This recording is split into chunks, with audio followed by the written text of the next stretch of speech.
say that. Having full body shiver seizures on top of a mountain, like.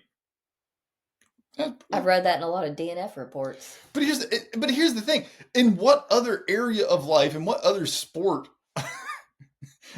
is that not a reason for pause?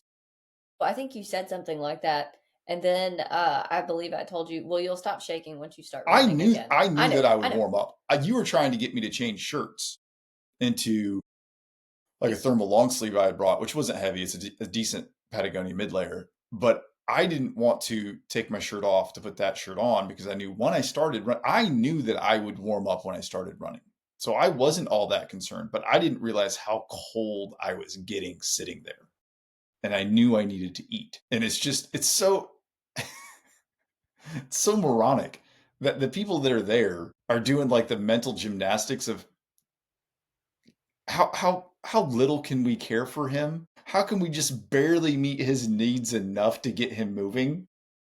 Instead of actually meet in any other scenario in life, you come across somebody that's going into hypothermic shock, you get them warm. And there was a truck there, and there were heaters, and there was safety and shelter, and none of that was on the table.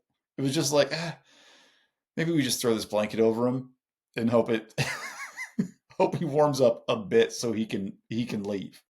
Like that's the level of care that's going on. Like, what's the least we can do to get him moving again? But it was so windy, we also wouldn't have been able to get the cover shelter up either. No, we could have sat in that truck though. It was full of shit. There was no way. I never got out of it.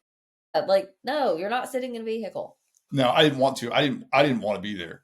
I know, but you were told to change shirts because that's also what we would tell someone else. Yeah. The reality of it was it paid off later. You had been moving slower than you had wanted because of the climbing and stuff like that. Yeah. Not any physical ailments.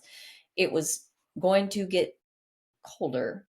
Yeah, and it paid off, and I was glad I did. And you were also not eating enough, and your body cannot thermoregulate properly when it is behind on calories. Yeah, listen, I knew what was happening. So, like, I knew why I was sitting there shivering. I didn't want to be sitting there or shivering. I wanted to be moving. And so it was just like, I don't know. It's just so stupid that your body is freaking out, you know, and you, along with the people around you who should be concerned and care for you, just aren't. But the real answer is like, you have to get moving. Yep. Like, you have to move. You either have to move or you're done moving. Those are the only two options. Because if I had gotten in the truck, like, I wouldn't have stopped shivering. I wouldn't have been warm for probably, until morning. Like, it had been a long time. So it was the right decision. Like I said, it wasn't even a decision to think about. We got out. I did have long sleeve on, but I left shivering. Yeah. I left teeth chattering. Like, it finally stopped. I put on my Houdini abracadabra.